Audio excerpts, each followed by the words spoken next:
Shalom Israel. I want to welcome you to another podcast that I'm uploading today. Now, if you have not subscribed to my YouTube channel, I want you to do that by hitting the subscribe button. It doesn't cost you anything. Sometimes the word subscribe tends to make us, reticent because in the past, when you subscribe to a magazine or something, you have to pay for it. Subscription is free, so just subscribe to my YouTube channel, and I want you to go to my Facebook and like some of the videos that I've been uploading. Today, I'm gonna discuss a very important event that is coming out of Africa, particularly in Rwanda. And then I'm going to speak elaborately about Ugandan President Mr. Paul KAGAME, His Excellency Mr. Paul KAGAME, a man that has a bigger brain and even brighter mind. He has done far more for his country than many African leaders put together. So I'm going to discuss some of the positive impact he has brought to his country, Rwanda. And for those of you who don't know, Rwanda is a small country in east of Africa, within the Great Lakes. It's been described as a country of 1,000 hills because of all the beautiful rolling hills and the lush green vegetation and some rainforest within that country. For most people, the word Rwanda conjures up a very lethargic moment in the country's history. For those who don't know, in 1994, in approximately 100 days, over 800,000 Rwandans were massacred in a orgy of violence by their own countrymen. And I'm going to address the issue of the numbers. People have articulated that 800,000 people were killed in 100 days. But I don't think we're doing that math very well. More people lost their lives in Rwandan genocide because we are just counting the physical number of people who were killed. But we're not taking into account the social death. We're just talking about the physical death, those who are no longer with us. But what about the social death? When you take out an entire family and leave one member of that member of family, even though it's not physically dead, it has suffered social death. So that's a form of death. So we need to we need to crunch the numbers better. Because every time I have a lot of Rwandan friends. That's how I got to know more about this country. A lot of my friends are Rwandans because these people are very civilized people. And one may argue, how are they civilized if they were able to perpetrate so much violence against their own people in 1994? But only if a minute number of people, the outliers, perpetrated so much evil. It's not the totality of the Rwandan people. The ones that I've met, I've become friends with, are very civilized people, very, very educated people, and very nice people. And I'm going to go into that in the course of this video. So the idea of counting 800,000 people to have lost their lives in the Rwandan genocide is a disservice to those who are living, because these people have lost family members and they were brought up by strangers. That's a form of social death. So if 800 people lost their lives physically, we need to multiply that by 2. 800,000 people who are just walking around with no sense of purpose because members of their families were massacred. They are suffering a form of social death. In some African cultures, those people will be described as the walking dead. I'd rather be dead than to live that kind of life of post-traumatic disorder. Some children witnessed the hacking to death of their parents. those children are not going to have a normal development. So that's a social death that we need to factor in when we're talking about the number of people, the 800,000 that is being projected out there as people who were massacred in the Rwandan genocide. And my goal here is not to reinscribe or reignite old wounds. But as a socio-cultural critic, I need to, we all need to develop competencies for critical, creative, cognitive analysis of a phenomenon. So as a socio-cultural critic and one who has, been molested by enlightenment, I tend to look at phenomena, beyond, what is comfortable for people. The issue of massacre is a very serious problem. And I know that existentially, personally, because, when I was 6 years old, the Biafran War occurred. And for 3 years, we were just roaming around, and I lost a lot of family members in massacre, in genocide. So this is an issue that is very, that I know, personally and existentially. So we need to re-examine the number of people who lost their lives in the Rwandan genocide. And then I personally celebrate the Kwibuka, which is a Kinyarwanda word for remembrance, Kwibuka, where they just celebrated the Kwibuka 25, that's 25 years of remembrance of the Rwandan genocide. I have my friends in Cyprus, in different parts of the world. I have friends in Atlanta, I have friends in Los Angeles, I have friends in Rwanda who are, members of the minority Tutsi tribe. Even though the good president, Paul KAGAME, in his very wise policies, has articulated the idea that Rwandans are not going to see themselves from tribal, ethnic prism and lens. They must see themselves as Rwandans. And this policy has worked miraculously in bringing the tribes together. People don't see themselves as Tutsi, Hutu, Twa, and so on and so forth. So this is a template and blueprint many African leaders must have to borrow from, because one of the major central motif of African socio-political space is always framed around tribe and ethnicity.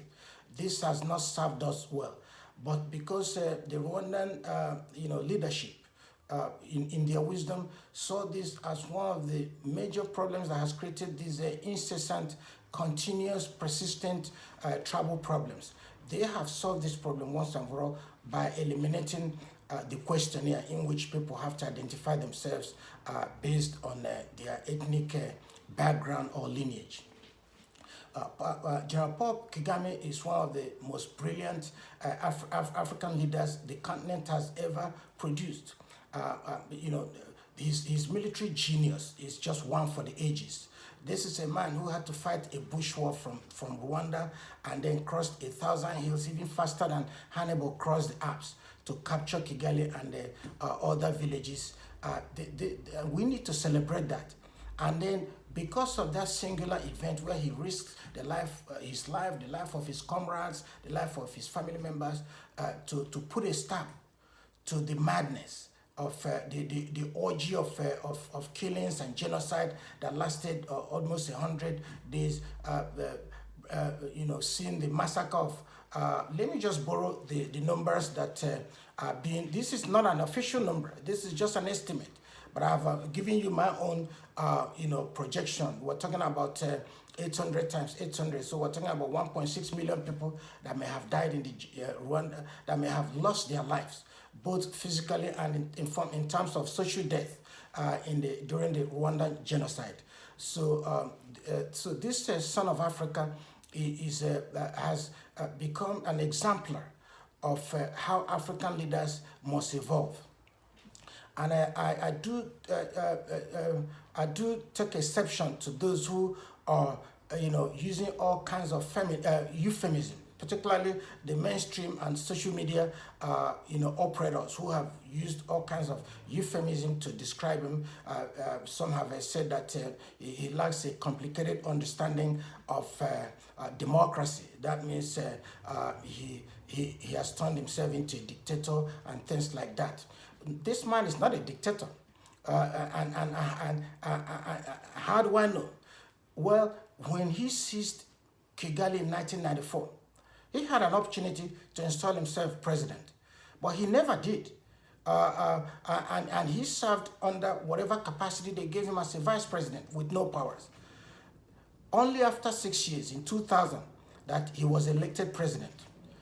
And for the 6 years, from 1994 and to 2000, when he was in the margin, when he was in the shadows, there was no meaningful development in terms of socio-political, space improvement, in terms of infrastructure, in terms of, unification of the tribes, until he became president.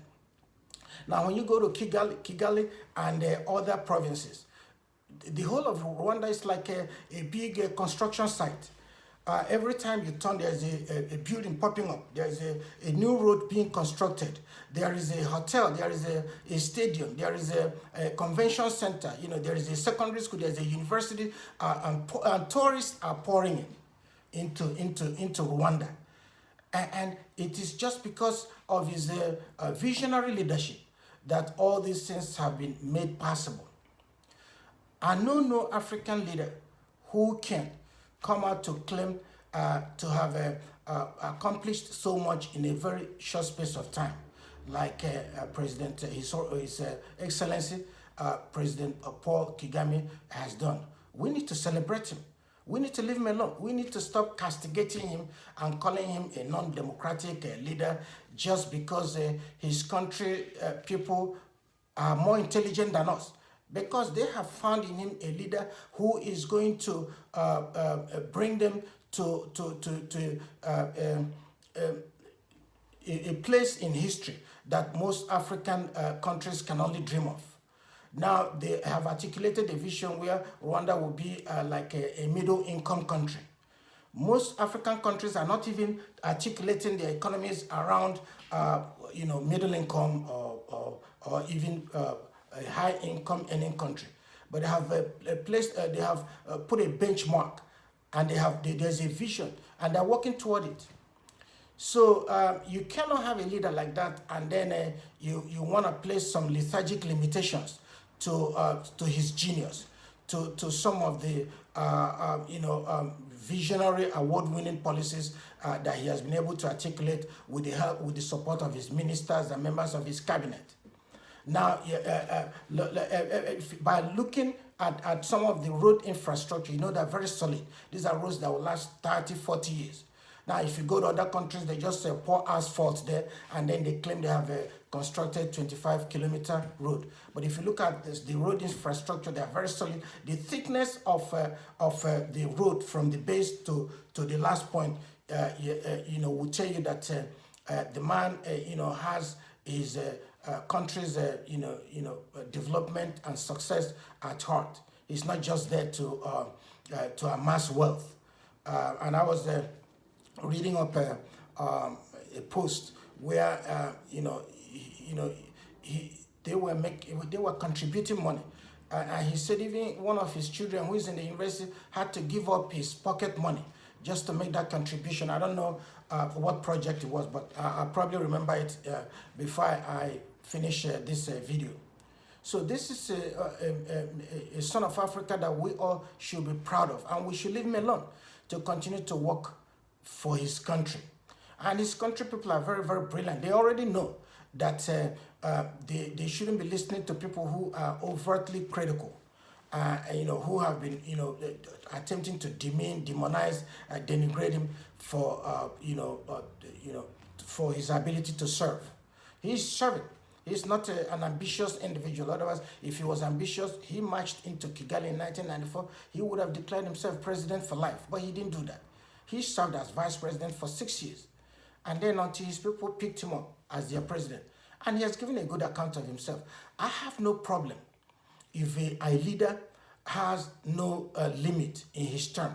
as long as that leader is doing things that are palpable, things that we can see, things we can relate to, infrastructural development, peace, unity, cooperation amongst the tribes.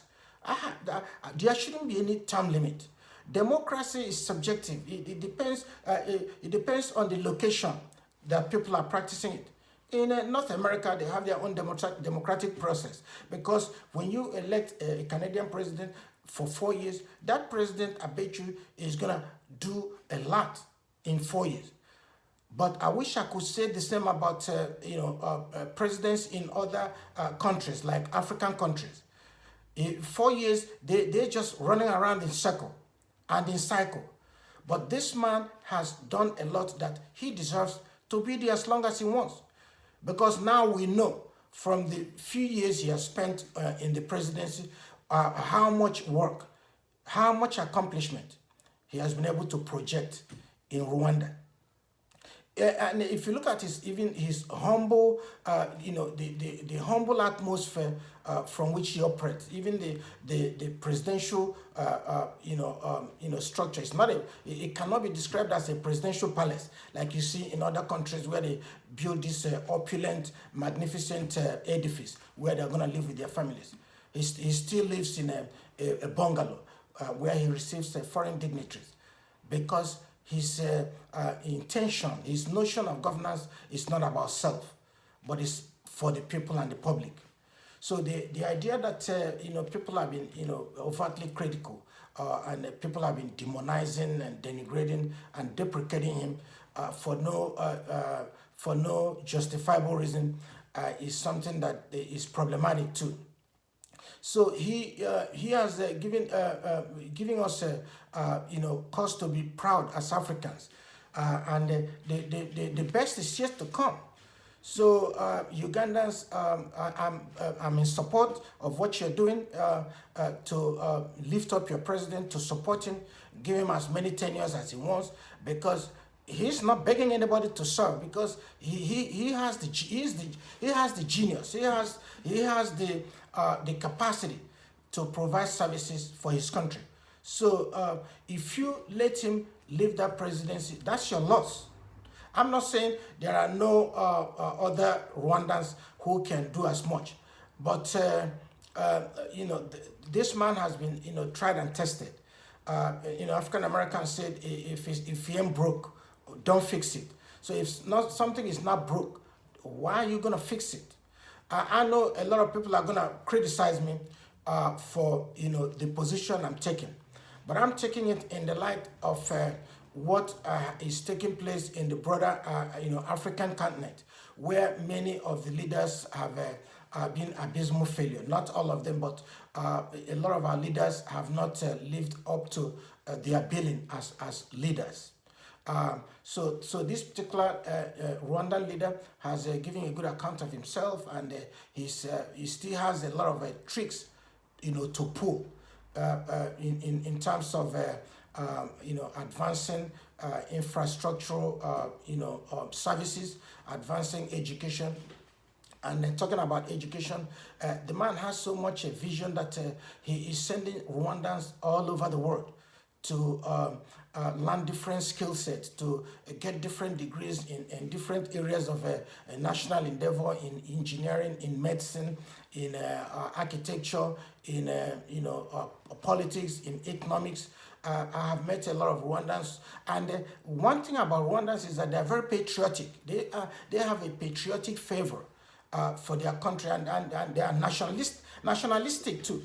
Nationalistic in the positive sense. You remember that there's a difference between nationalism and patriotism. Nationalism is the glorification and the glamorization of one's country, regardless of his moral arc and trajectory. That's nationalism. The glorification, glamorization of one's country, regardless of his moral arc and trajectory. Whereas patriotism is the valorization of one's country in the light of his values, his virtues, and his visions. So you can see that patriotism, when the Rwandans articulate it, is in a positive light, because they are proud of their country. because their country leadership has done well. That's why they, they have a mixed, fervor of patriotism and nationalism. You see Rwandans all over the world, and they tell you that once I finish, regardless of the opulence surrounding them, they find themselves in the Western culture in North America, United States, in Canada, elsewhere. They say they're going back to their country to contribute to its national development.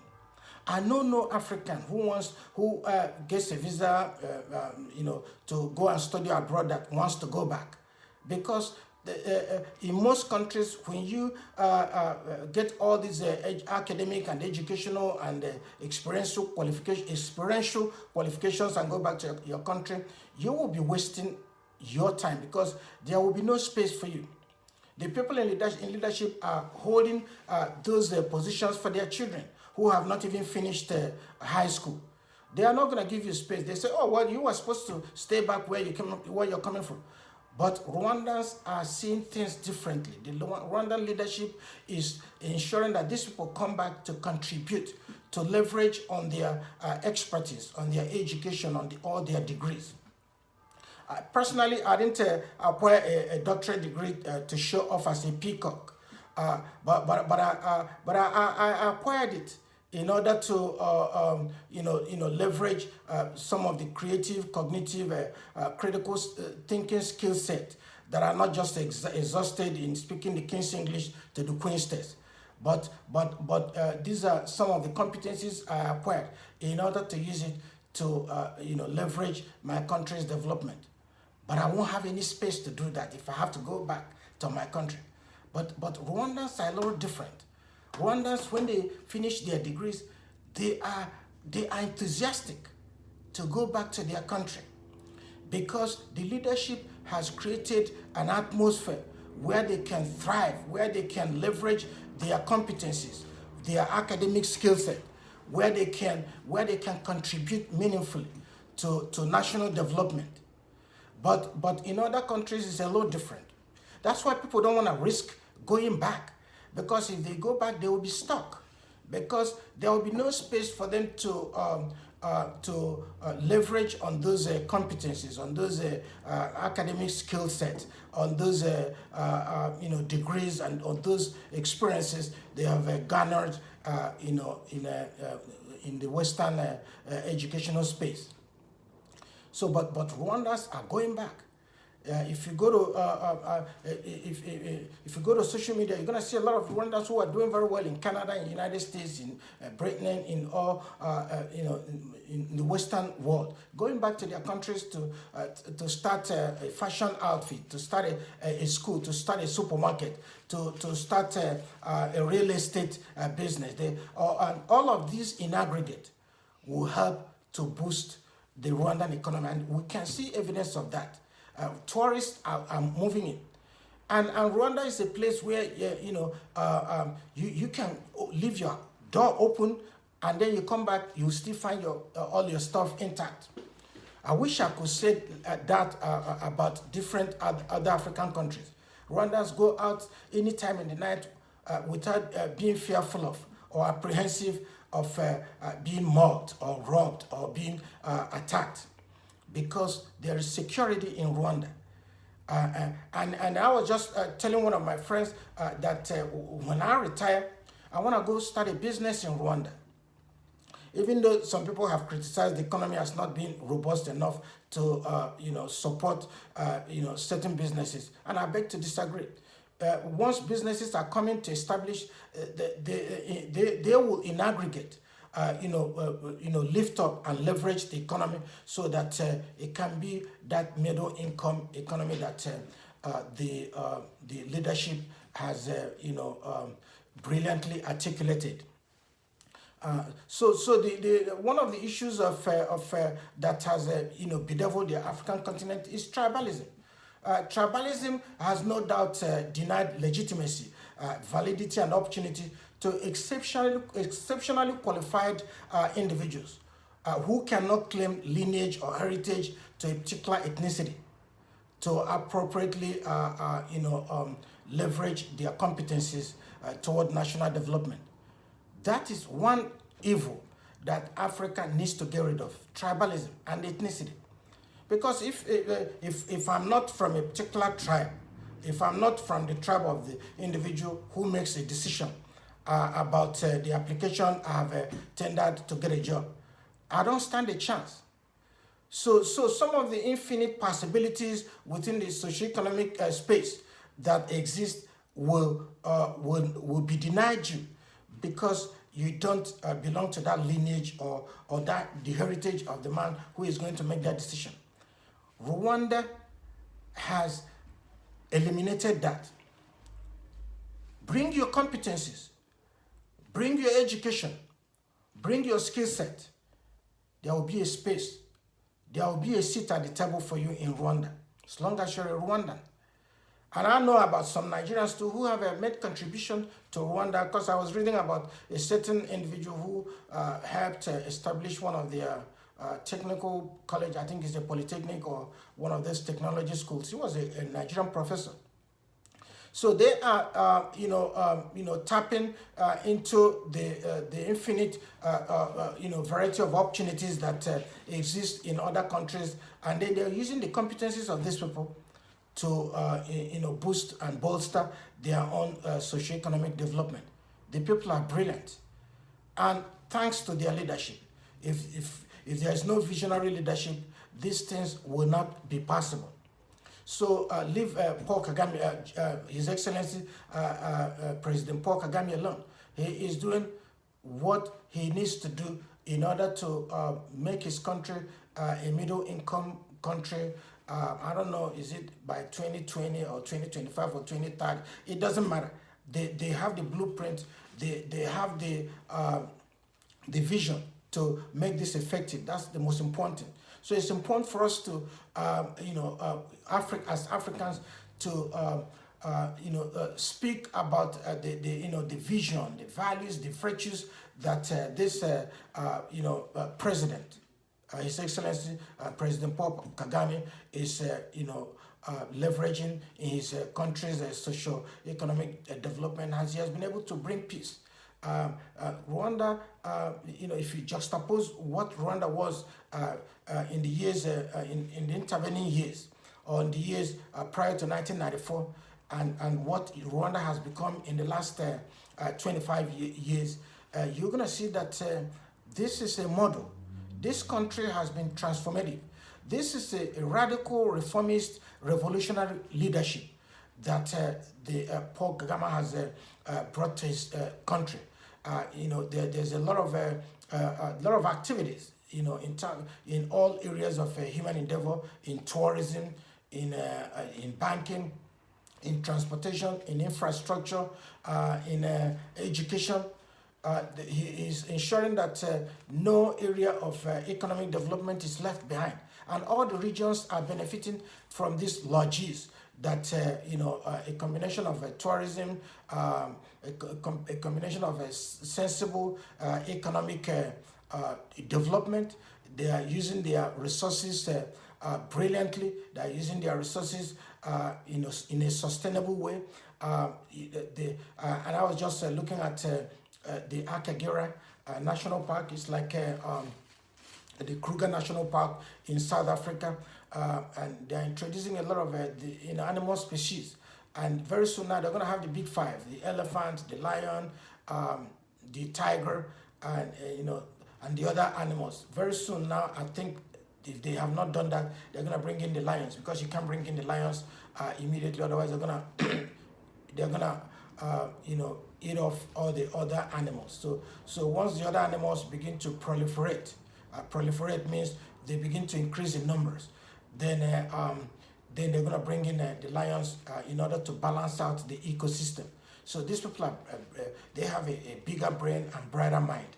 And I don't know if there's any game reserve in Africa except in South Africa, where the Dutch minority government created a structure which the South African, black South Africans must build upon. I don't know how much they're doing that. Each time I watch the TV, there's a lot of acrimony, that tends to be prevalent in that country.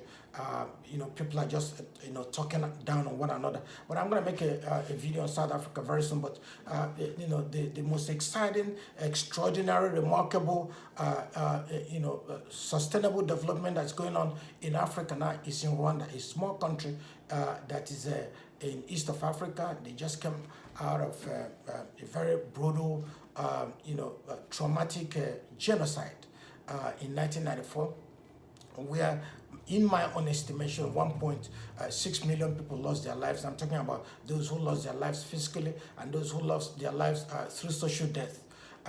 Because there was a quote in the Bible where it was said, "Let the dead bury their dead." So let those who are spiritually and socially dead bury the ones who are physically dead. So even in the Bible captured death from different prisms and lenses. It's not just physical death; it's spiritual and social death. We need to accommodate these individuals, these precious individuals who lost family members, whose father, mother, sisters, brothers were massacred before their very eyes, as part of the death, as part of the genocide that occurred in Rwanda.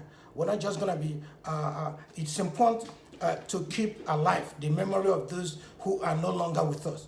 But those who have this traumatic PTSD, post-traumatic trauma, that are still living, they have suffered social death, and they have to be in our thoughts and prayers. Probably those who have suffered social death are the ones that are of most concern, because they're carrying this trauma. This trauma is being reignited, being reinscribed every time there's Kwibuka meaning remembrance. They're not going to forget their loved ones who were senselessly massacred in this orgy of genocide, by a minority, by a majority in a group against the minority.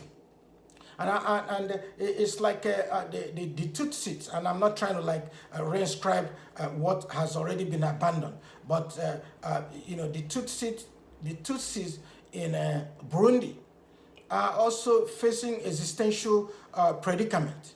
There is also a lethargic limitation to their survival in Burundi, because the space for them to thrive in Burundi is being constrained, is being constricted because of their ethnicity and tribe.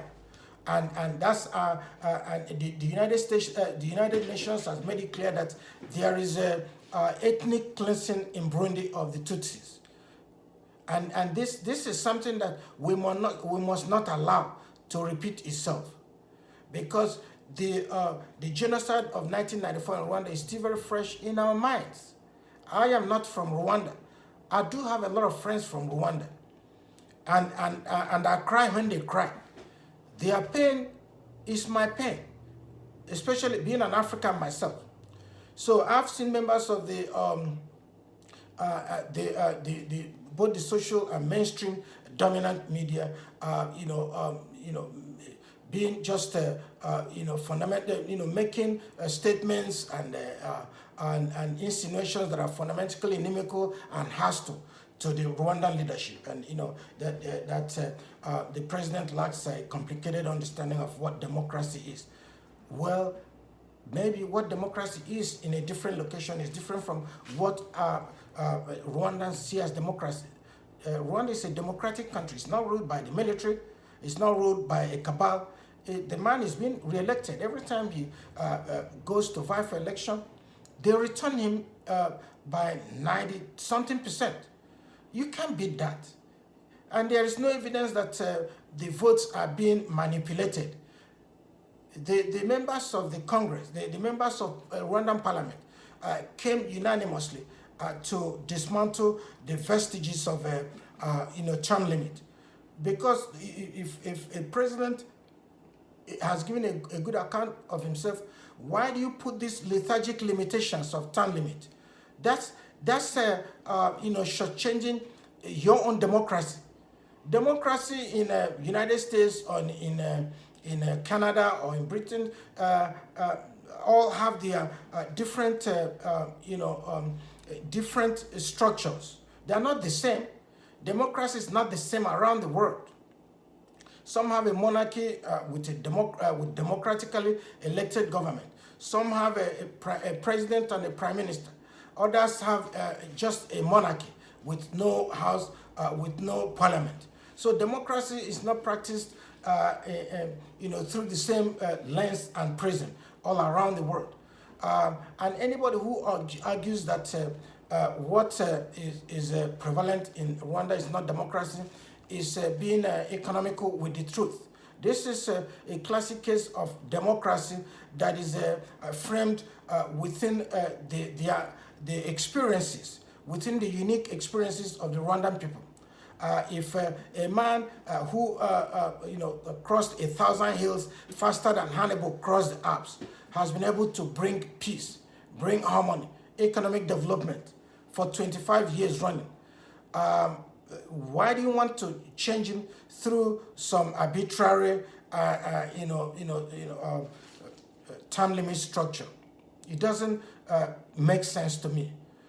I mean, if he wasn't living up to his billing as a president, if he wasn't, if he didn't bring peace, if he didn't bring sustainable economic development, if he's not building infrastructure, if people are not going to school, if he's not sending his citizens to all over the world to acquire knowledge, acquire education, acquire degrees, acquire technical skill set, then one can say, well, he deserves a term limit. But not when he is performed beyond the call of duty. So I think President, His Excellency President Paul Kagame has to be left alone. He has done very well. And I want to visit, Rwanda to, see things for myself. Most of the things I've seen are on the internet, through the testimony of some of my friends who are from Rwanda. These are very, very nice, gentlemen that, I'm very proud to call my friends from Rwanda. They're very, very well behaved. They're very respectful. They're civilized people. So I just wanted to get this video, out of my, I just wanted to get these reflections, out of my system, because it's important that we speak in glowing terms about a son of Africa who has given a good account of himself, who has made us proud, who has brought sustainable development, both in terms of education, in terms of infrastructure, in terms of social harmony, in terms of just participatory democracy. Because in Rwanda, Rwanda is perhaps the only country in the universe where women have almost 60% of seats in parliament and in other spheres of national development. In the Rwandan Development Board, consistently, one woman after the other has always been executive director or director general. You see that in different ministries. In the Rwandan parliament, there are women taking up most of the seats. So the man is a progressive individual. You can't accuse him of sexism, misogyny, hegemony, patriarchy, and then practicing multiple levels of dominance, because he has given enough space for women to thrive and survive, and for women to be able to make their contribution. So it's not this kind of old-fashioned politician who thinks women's role will be, women are only to be subjected and subjugated within a particular space in the kitchen. But women are leading the charge in their country's political, space, in terms of infrastructural development, in terms of education, in terms of activism, in terms of advocacy in their country. And African leaders has to borrow a leaf from His Excellency Paul Kagame for the way he has done us proud. And people need to go to a field trip or learning work to get a first-hand knowledge about how Rwanda has transformed itself through the vision of one man into almost a middle-income country. Even if it's not a middle-income country, the people are happy, the people are satisfied with what their political leadership has done so far. So I give kudos to the leadership of Rwanda. I give kudos to my president, His Excellency Paul Kagame. Until I come your way again, this is Austin Cohen Itiba bringing you word. And now, if you have not subscribed to my subscribe, I don't know why this word subscribe is a difficult word to pronounce anyway. So if you have not subscribed to my YouTube channel, please do so by hitting that red rectangular button. Until I come your way again, Amakuru. Amakuru in Rwanda means how are you? So I guess it's appropriate to ask how are you. I guess you're doing well. Nimeza. Thank you very much.